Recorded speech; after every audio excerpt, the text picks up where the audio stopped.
வணக்கம் ஆர்வலர்களே. இன்று நாங்கள் ஒரு அற்புதமான மற்றும் ஆன்மீகமான உரையாடலுக்கு வருகிறோம். ஆம், இன்று நாங்கள் குமரன் மற்றும் அவரது ஆளுமையைப் பற்றி பேசப் போகிறோம். அவர் எவ்வாறு நமது மனதில் தைரியத்தை ஏற்படுத்துகிறார்? நமக்கு தெரிந்தவாறு குமரன் வேல் கொண்டு அசுரர்களை அழித்த வீரனாக இருக்கிறார். அவர் எவ்வாறு நம்மை ஊக்குவிக்கிறார்? கஷ்டங்கள் வந்தாலும் அவர் கைவிடாத துணிச்சலை நமக்கு கற்றுக் கொடுக்கிறார். இது நம்மில் பலருக்கு ஒரு நம்பிக்கையாக இருக்கலாம். மனமகிழ்விக்கும் காதலனாகவும் இருக்கிறார். வள்ளியும் தேவசேனையும் மனதில் வைக்கிறார். இது எப்படி அவரது பக்தர்களின் மனதில் அமைதியை ஏற்படுத்துகிறது? அவர் பக்தர்களின் அழுகையைக் கேட்டு ஓடிவரும் கருணைக்கடலாக இருக்கிறார்.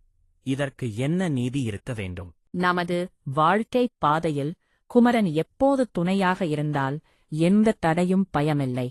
இது எவ்வளவு அழகான உண்மையை வெளிப்படுத்துகிறது. ஓம் சரவணபவா என்றால் நமது உள்ளம் அமைதியாகிறது. இது உண்மையில் நம்மை எப்படி தாக்குகிறது? குமரன் இருக்கையில் நாங்கள் ஒருபோதும் தனியாக இல்லை. இது நமது பக்தி மற்றும் உணர்வுகளை எவ்வாறு மாற்றுகிறது? இன்றைய உரையாடலின் முக்கிய அம்சங்களை பார்க்கும்போது குமரன் எவ்வாறு நம்மை தைரியமாத்துகிறார் என்பதையே நாங்கள் விவாதித்தோம். நாம் குமரனின் குணங்களைப் பற்றி மேலும் பேச வேண்டும். ஆனால் இன்றைய உரையாடலை இங்கே முடிக்கிறோம். நன்றி அனைவருக்கும்.